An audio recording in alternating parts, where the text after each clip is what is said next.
Hello and welcome everybody again to another Sports Frenzy podcast episode. Dean Holzwarth, Andy McDonald, Phil Pinarski, all here ready to break down really everything sports related that we missed over the past week or so. Obviously the NBA Finals wrapping up over the weekend. We'll talk a little bit about that to begin our show. We've got updates on the Whitecaps, a game that actually just ended in pretty dramatic fashion. We'll get you a recap of that and where the team kind of stands as far as their top prospects go. We'll also be checking in with the Detroit Tigers as phase one of All-Star voting is almost nearing completion. And then we also have a fun thing that we're going to be saving for the end. It has everything to do with the Detroit Red Wings. But of course, we do want to begin by talking about the NBA Finals wrapping up on Sunday in Game 7 with the Oklahoma City Thunder taking home their first franchise NBA championship against the Indiana Pacers. Obviously, a lot of talk was around the fact that it went 7 games in general, but then obviously Tyrese Halliburton having one of the all-time great postseason runs suffered an Achilles injury in that Game 7 really early on. Looked like he was going to be taking over. So again, obviously credit goes to OKC for finishing the job. But guys, how big of an impact was that really? Did you think, kind of watching those first couple of minutes, that had Halliburton maybe was able to stay in the game, that we might be praising a different champion today? Yeah, I mean, he had 9 points in knocked down 3 3-pointers in the first 5 minutes or so. First 5 minutes or so. So, like, he was on his way there. And I think it's just a testament to him to even get the Pacers to Game 7, right? Like, we talked last week, and we didn't even know if he was going to play in Game 6, and he goes out. He didn't, he just did enough to help them get over to Game 7. But, yeah, that was obviously a major factor. I think that game could have been a lot more competitive with him in it.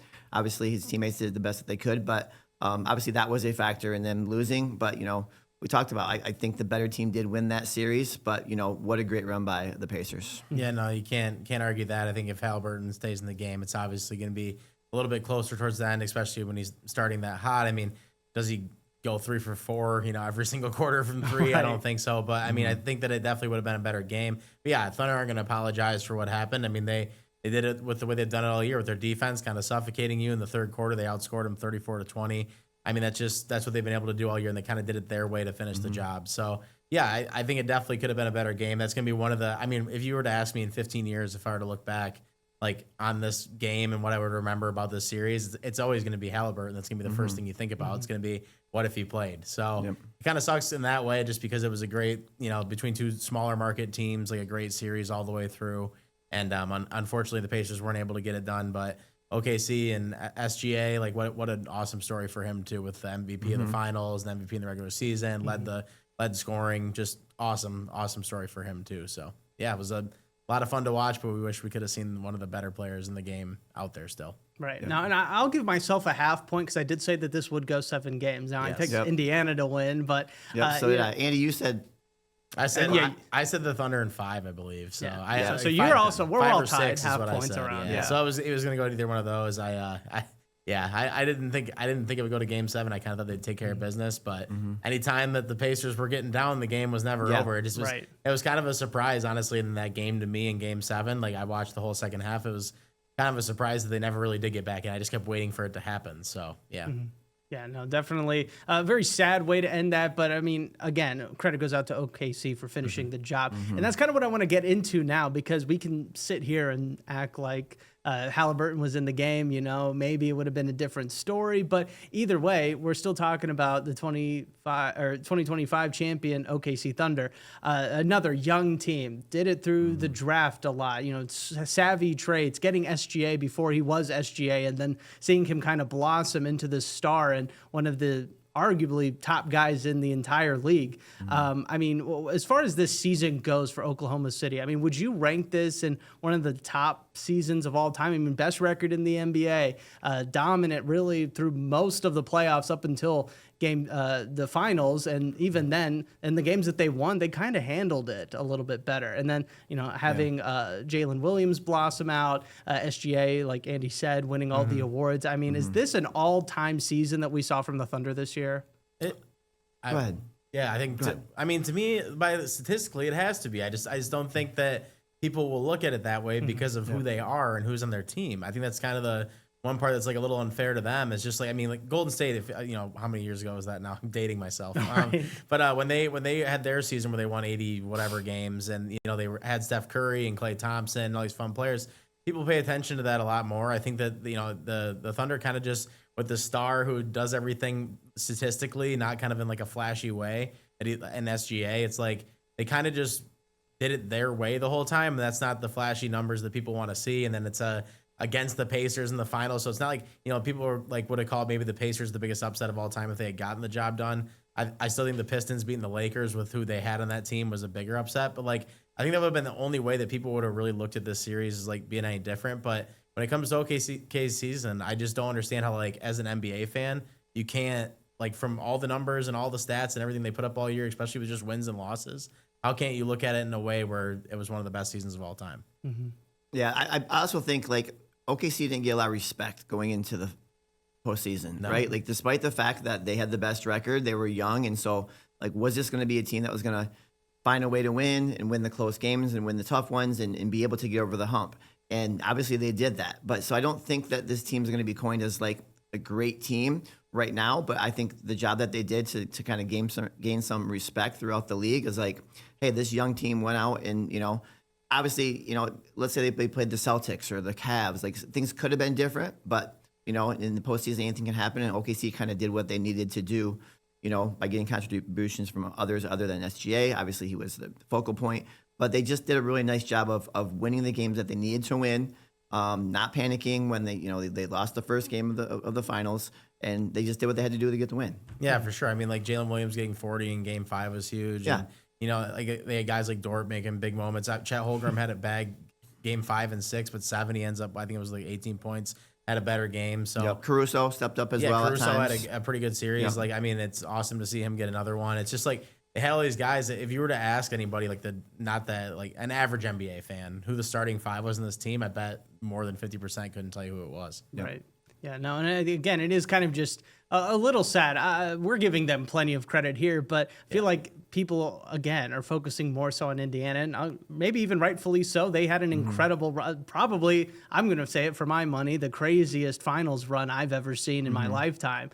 But I feel like, people are spending a lot of time focusing on that and not so much on just how dominant OKC was and how probably dominant they're going to be for some time because, like you guys have both said, they're an extremely young team. Everybody's on their roster is under contract again next season. So again, it's going to be interesting to see what happens there. And speaking of young teams, we can't not talk about the Detroit Pistons, who also had a very good turnaround season this past year, making the playoffs, again, taking the Knicks to 6 games, a series that was one of the more entertaining of the first round, definitely. But seeing what OKC was able to do, you got to think as a Pistons fan that you're right there. You're almost there. You don't have the star power maybe like SGA has, but maybe Cade Cunningham can take that next step. You've got a lot of good rotational pieces, defense, 3-point shooting. I mean, kind of that same formula. I mean, does this give you hope for the Pistons, I guess, to maybe take that next step? Or really, what are those next steps you'd like to see this team take over the next couple of months leading into the new season?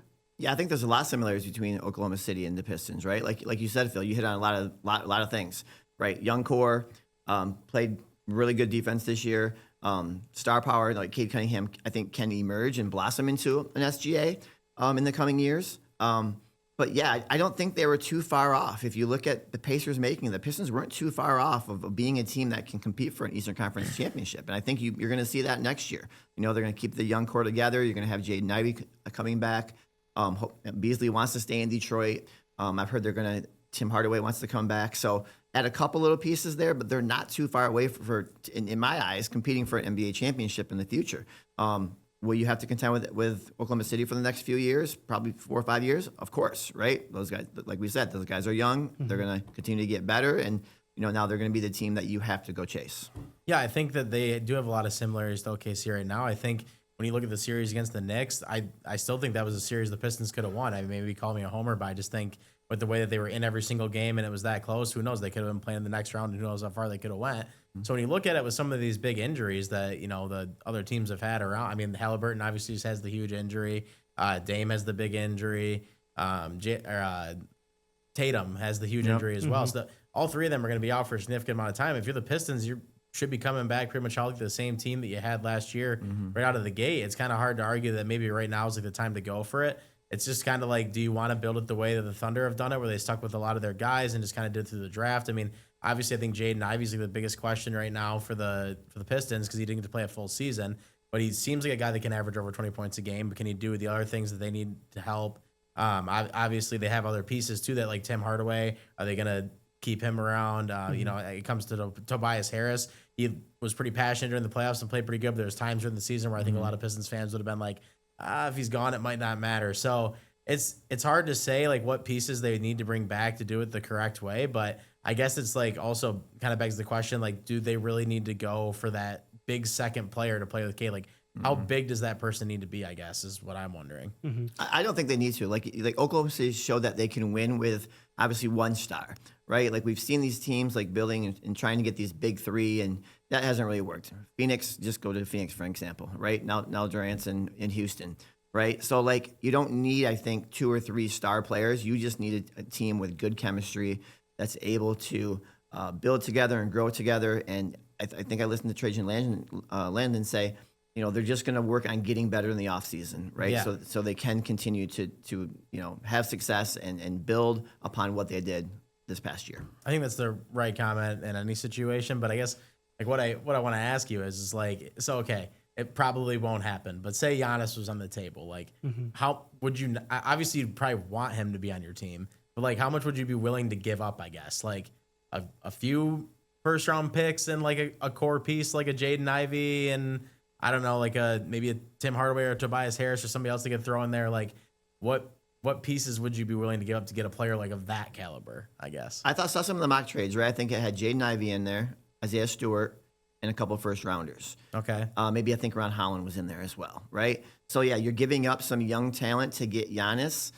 I don't know. I wouldn't want Giannis. Like personally, you know, I want to build around this young core. I don't want this one-on-one basketball where Giannis is getting it. Like Giannis is a dominant player, obviously. For sure. He's won an NBA title. Like I love Giannis, but like I just don't think he's a good fit on this current Pistons roster.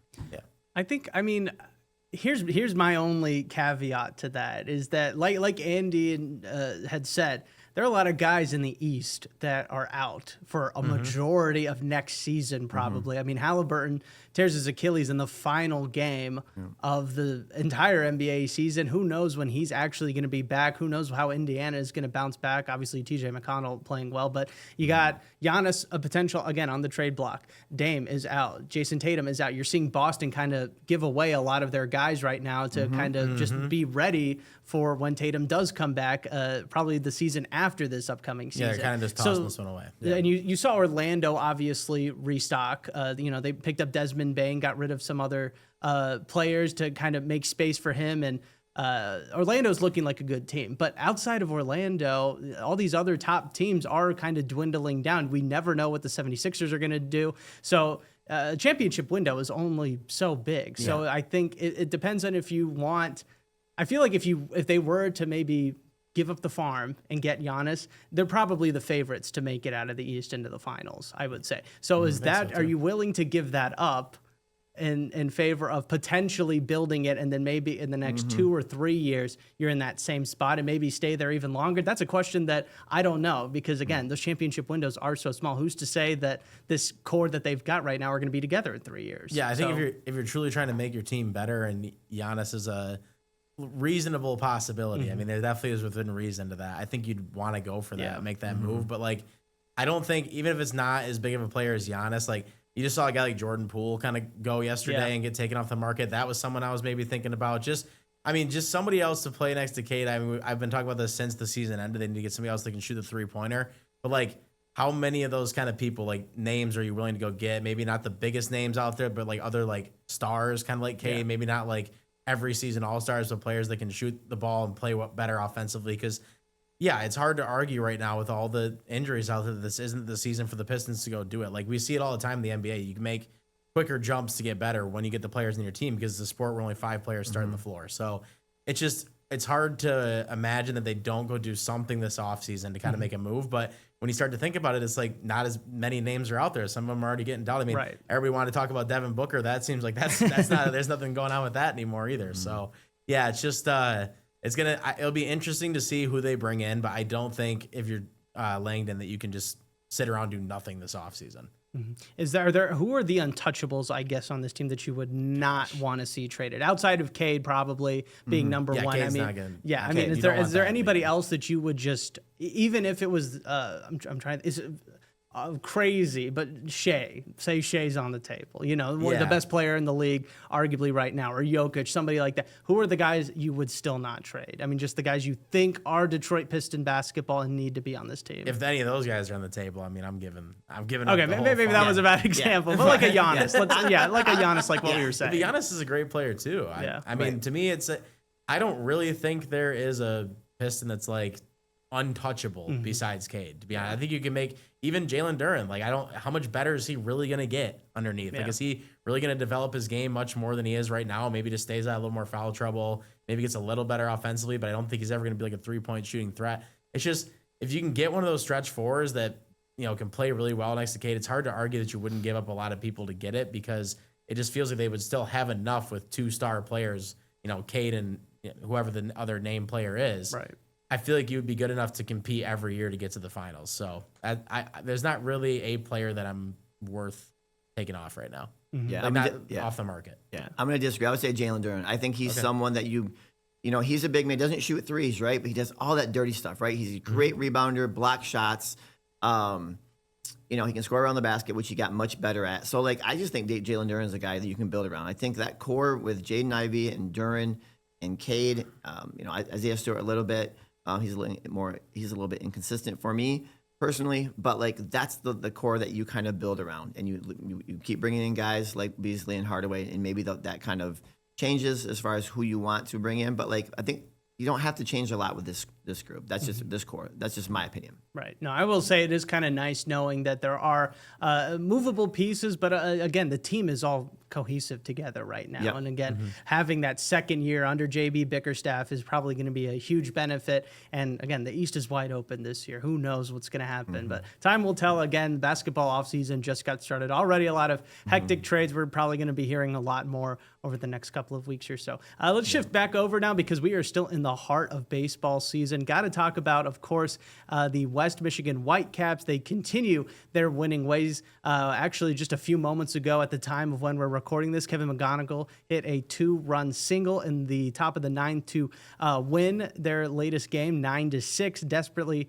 needed that win. I mean, not desperately, but, it helps to keep the undefeated streak going in the second half. They're now 5-0 in the second half. They're 49-21 overall. Just incredible. I mean, they just keep winning. Imagine if these three guys did stay here all year. Right, exactly. How amazing. don't they win the championship? Right. I'd love to see another team that anybody would pick. Yeah. Well, and here's the thing: you win the first half, and now you basically have a get out of jail free card for the second half. You can play so free. There's no pressure on you in the second half, and I think that's why they're playing so well right now, right? They don't have anything to necessarily prove. They're just going out and playing the same baseball they did in the first half. There's just no pressure to make the playoffs in the second half. So, and even when the guys do get called up, like we think that they are, it's still you have the playoff berth locked up. It doesn't really matter at this point. Keep playing good baseball. Obviously, when you get the postseason, but that postseason game is not going to be here until September 8th, I think they said. Yeah. So we have a ways away until that happens. Sure. And, one thing that has been getting a lot of mention, now that the team has wrapped up a playoff spot, Dean, you were saying, they can have a little bit of a break. There's not as much pressure going into the playoffs. And we've been talking about it for, it feels like months now at this point, just what these three stars, these three top prospects, and McGonigal, Max Clark, and Josue Brinceno, I mean, just incredible season already through just the first half. And that there's talk about what are the Tigers going to do? They're also dominating right now in the majors. Do they need to bring these guys up? Should they bring them up? When should they bring them up? Should maybe they be part of trade packages to bolster another element that the Tigers are struggling with? I mean, at just these three guys, let's focus on these three prospects. All bring something different to the table, whether it's, the amount of popularity they have or just how skilled they are at their position on defense or hitting, so many different things. I mean, is there a guy that maybe you'd be willing to say goodbye to if maybe it would help the Tigers out in the long run, especially for this season when they're already dominating? I'm sure this is one that I'll catch some backlash on, but it would be Max Clark for me if it was going to be one of these prospects, just because of the Tigers situation at the major league level. Like the other person in this equation to me is Kerry Carpenter. So when you look at it from the perspective of the Tigers right now, Riley Green, people are saying he should be the face of the team, right? Like probably should sign him, extend him for years. Parker Meadows, he's might be one of the best center fielders in the. I have no worries about his bat yet. I think it'll still be fine. The way he plays center field, it's hard to argue. I mean, shoot, we'll talk about it in a little bit, but Javi may end up being the starter for the All-Star game in center field, and the Tigers have a guy that they think starts over him. So that says a lot about Parker. And then in right field, it's kind of been Carey when he's not DHing. Otherwise, it's been Wenzel Perez, who's just been phenomenal since he's come back from injury and picked up from where he left off last year. And then obviously you got Max Clark down in the pipeline, and you got Kerry Carpenter. So I feel like between those two guys, if you're the Tigers right now, you have the best record out there, but your pitching is definitely taking a hit, whether it's starting or bullpen, whatever they choose to value more. I think it should be bullpen. You have to make a trade for either a couple arms there, maybe a dominant starting pitcher, something like that. I feel like you have to give up one of these outfielders because it's just getting crammed when it comes to the fact that eventually someone's going to get phased out, whether it's Kerry Carpenter, Max Clark makes it over him, or Kerry ends up getting it back with his bat. He hit a home run last night. Obviously, he's been slumping very hard, though. It's been a hard topic right now. It's like, do you want to trade him while his value is still high? I've heard some things about that. And honestly, it's like you can't – we love these guys because they grew up here and they were in the system. But at some point, it becomes a business decision, and you got to make this team better. And the Tigers need a better right-handed bat. It's just they need that in their lineup. And if you were able to give up one of these two guys, I would probably pick Max Clark just because of what I've seen from Kerry's power already at this level. And I think if he was just playing a DH and not risking getting injured as much in the field, he could be – valuable. Max has so much potential to be so good, and I hope someday he's a great Detroit Tiger, and we're talking about him years from now. But right now, where it stands, you got to go for the World Series this year. He's the guy that I'd be giving up out of those three because McGonigal, no way, untouchable to me with how good his bat's been, like in the limited amount of time, like even through injuries, coming back like slow into the season, he's been unbelievable. And obviously, we've seen the power from Briseño, so it's hard to imagine that I want to give that up at the positions that he plays. So for me, it's got to be Max Clark. Yeah, and I'm agreeing with Andy here, right? Like everybody likes Max Clark, which is really weird. But yeah, if I'm looking at two guys I want to keep, it's Briseño and McGonigal. I covered Thursday's game. I was there Friday as a fan, and I saw McGonigal in the field make some outstanding plays. So his glove, in addition to his bat, is something that the Tigers are going to covet, right? And so, like, he could be the starting shortstop in a couple of years. Like, who knows? But, like, if he keeps on the track that he's kind of going. So, yeah, and Briseño, like you said, Andy, like, has so much power that he's just the bat that you want in the lineup in the future. So, Max Clark might be the odd man out in this situation. And if you do, like, we do need bullpen help. And, like, I agree, a good starting pitcher would be, our pitching hasn't been great lately. So, those two things we really need, and you might have to give up a Max Clark. Yeah, I mean, I'll be clear. I don't think that it necessarily needs to be Max Clark and a bunch of draft picks. Like, if you're asking they could, yeah. Like, if you had to pick between these three guys, this is the topic. Like, let's remember that, too. Yes. We love Max Clark, by the way. Yeah, like, it's not like like, Max Clark is a great player. It's just, like, in the Tigers situation for me, I don't know if you agree with me, Dean, it's just with who they already have in their outfield and who they – I mean, Matt Vierling. I didn't even include Matt Vierling, who's been injured and is still supposed to be a big part of this equation. Like, maybe he ends up being the starting third baseman, but they just have so many outfielders that, like, if you were to get, like, I don't want to say Paul Skeens, he's, like, the best of the game, but just some arm that's, like, very, very good out there right now. It's the starting pitcher, and Max Clark was, like, the one in that trade with a few other draft picks that are high. If you're the Tigers right now, why wouldn't you do that? Like, you need to get better – a number two, because right now Jack Flaherty – is not your two, I don't think. Like, he's been giving up too many runs. It's got to be proven again. Up and down. Reese Olson's been, injured a bunch. Like, Casey Mize, like, he's got a 2-something ERA, but if you watch a lot of his games, he's getting in and out of a lot of trouble. So I still don't know, like, how much I trust that, like, fully past 5 innings. I feel like they just need that other guy to Tarek. Like, a lot of people were complaining about Tarek's start last night where he gave up, 4 runs really early and only went 6. The fact that he didn't have his best stuff or even close to it and was able to grind through 6 innings says even more to me about how good he really is. So, yeah, it's definitely just one of those situations where it's like the outfield is the spot where they are the most packed right now. Max is a name that anybody out there I think would want in their farm system if they weren't going to win the World Series in the near future. I think he's the guy that you'd have to, explore the most almost, which is I don't know if Scott Harris will do that. It'll be interesting to see. Yeah, no, and you got to think Max Clark. I mean, as far as the potential of trading him and bringing in new pieces for the Tigers, you got to think he might be the guy on this team right now that could get you the most bang for your buck, I would Correct. assume. Yeah, so sure. I think that we all also agree kind of on. plays Yes. into it, is that it's not so much we want to see him go, it's more so his name alone will bring in for sure. quite a bit of a return for the Tigers, I think. I feel like a lot of like GMs out there gotta be looking at Kevin McGonigal pretty close too, Yeah. just because like in the time he has been able to play, he just hits. I Yeah. mean, he just hits. That's why I don't want the Tigers to give him up. But I feel like a lot of GMs are probably gonna be calling about him too. So. Right. Yeah. Absolutely. Well, speaking of the Tigers, let's jump over now to the majors and talk a little bit more about them. Again, some recent little bit of struggles. We've obviously focused on the bullpen being something that they probably should focus on and address as we approach the trade deadline. I want to open this up, and again, once we get closer, we'll definitely dive a little bit deeper into it. But I mean, is there a name out there right now that you guys would be, again, maybe potentially selling some of these prospects off to get them, even if it's just for this year? Because again, those championship windows, so very, very marginally thin of when to actually strike while the iron's hot and get everything going. I mean, is there a name out there that you would love to see the Tigers pick up?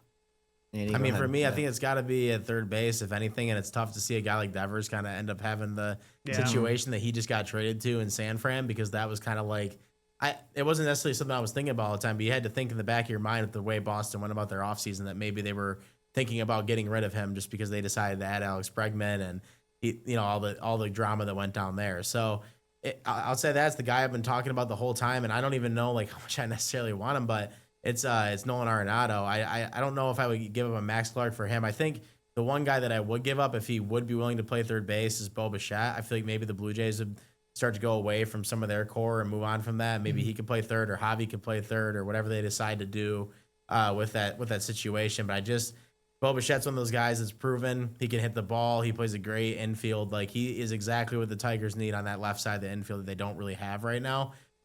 You just wish that Matt Vierling wasn't hurt for this long, because you wish you could have seen him play a little bit more this season to see if he could really be an everyday starting third baseman. But because of the situation, you don't know that. So if they're going to add a bat, I think that has to be it. Because right now, Spencer Torkelson, he is the only right-handed bat in their lineup that's producing.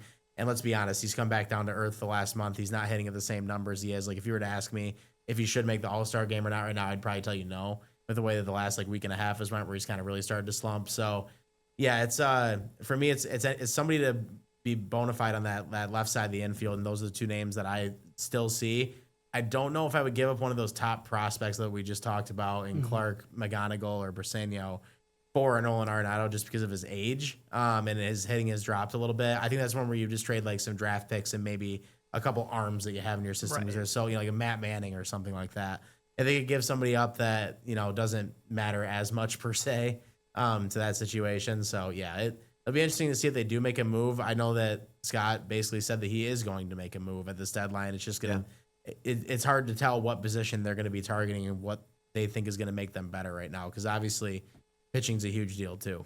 So. Yeah. And I'm not sure what teams are going to want to give up. Obviously you're going to have your buyers and your sellers at the trade deadline. Yeah. And so like we've talked about, I'm not sure about names, but to me it has to be pitching, right? Just a consistent starter and some bullpen help to me. To me, you can kind of plug and place a lot of these guys and, the position players, but I think it's pitching is going to get you through the postseason and hopefully to the World Series. So to me, it's just going out and getting someone who's going to give you some solid innings out of the bullpen, because our bullpen has struggled mightily, and a starter who's going to go give you 5-6 innings, and then hopefully that back end can push you through, kind of like the Tigers did throughout all of last August and September. Yeah, I mean, with the bullpen, it's like there are so many arms there you can trade for that you probably never even heard of before in your Exactly. life. And I mean, that's why they're GMs and they're paid to look that up. So I want to be clear about that too, at least for my case. Like, I wouldn't be giving up any of those top 3 prospects for like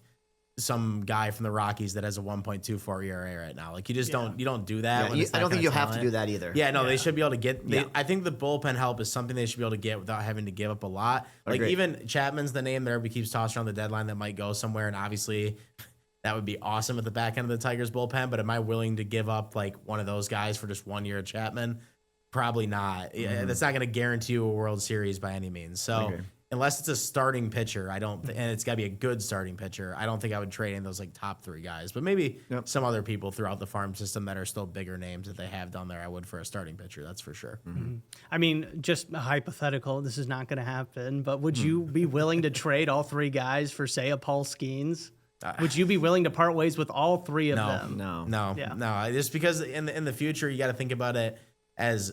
I mean, we're already talking about the whole Terry Skubal thing, and that's I'm sure everybody's sick of hearing about it. 'Cause it's just like it's either going to happen or it's not going to happen. But like they can't afford to pay both those guys. It's got to be somebody that's like a number 2 that is like for sure number 2. Maybe it would be a 1 in some rotations. That even if it was only like a 1-year deal, maybe he's in the last year of his deal. That name starter. That's where maybe you would trade like one of those guys. Yeah. Because that is huge. If you can get somebody else that throws you 6-7 innings and the rest of the season and is 1-2 run ball, that's huge going into the playoffs. So I feel like that would be something that you would explore. But all 3 of them, no, I don't think there's any way you can. I don't think there's any way you could part ways with all 3 of them. Right? No, and look what the Dodgers did. Jack Flaherty, they picked him up. Yeah. Trade deadline, he helped them win a World Series. So that's the kind of guy that Tigers need. Right. A consistent starter who's going to go out and win you ball games down the stretch. When you're fighting for a playoff berth. Well, hopefully we're not fighting for a playoff berth. But like once you get into the postseason, you just need those consistent arms to kind of piggyback off of Skubal. That's the thing with the Tigers. Like it's so crazy. Coming the year, I felt like the pitching was going to be the strength, like no matter what. Yeah, and now the offense. How about their offense? Like it's still producing the way that it nobody kind of thought it would be through 80 plus games now. So right, and we complain so much about the struggles on offense through the years. It's all it's been. Like they didn't make enough moves. I still.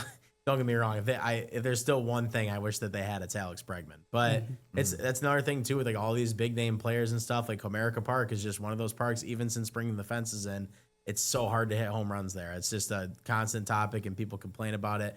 Other players complain about it and stuff. It's obviously gotten a little bit better, but that's something you have to wonder that how much harder does it make for a guy like Scott Harris to make those deals when it comes to that kind of stuff, just off the ballpark alone. You might have to give up more than other teams.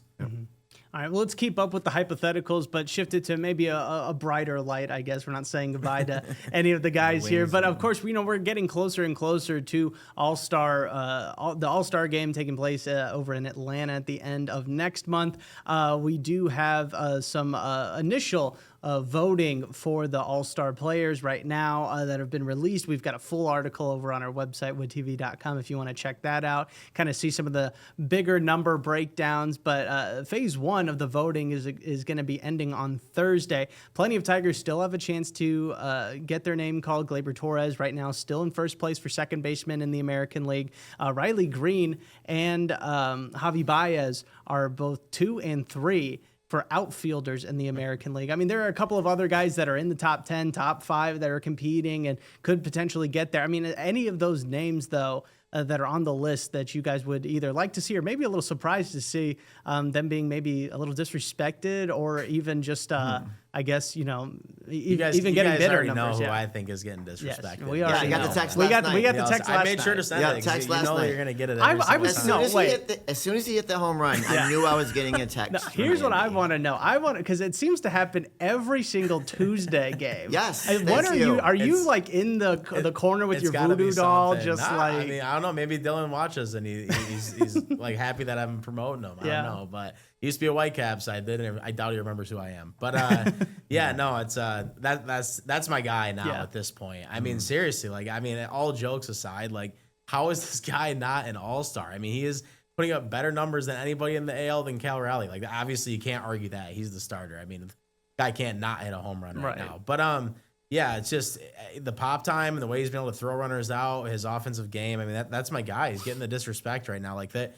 There's other stories that like maybe should make it, but if you were to ask me, like maybe people disagree with me, whatever, because Javi's had a great season. I understand the name value there and everything. It's a huge comeback, but it's just like statistically, it's Dingler's probably had the better season still overall. So I don't know. That would be my third guy that I think should make it even over a Javi. But that's a neck and neck kind of thing because Javi's had such a good season too. He deserves to make that game as well. It's one of those things where it's like this is just because they play for Detroit and they don't have names that everybody knows, and it feels like that's why his Dingler's kind of catching the disrespect right now. So if there's one message out there to Tigers fans, just for a person out there, because it does a lot for their career when they make these games. Like they make more money, it can help them with contracts in the future. People remember this kind of stuff, so they do care about it. If you're a Tigers fan out there, you should definitely go vote for that guy right now because he's done everything to. I mean, where would they be without his bat?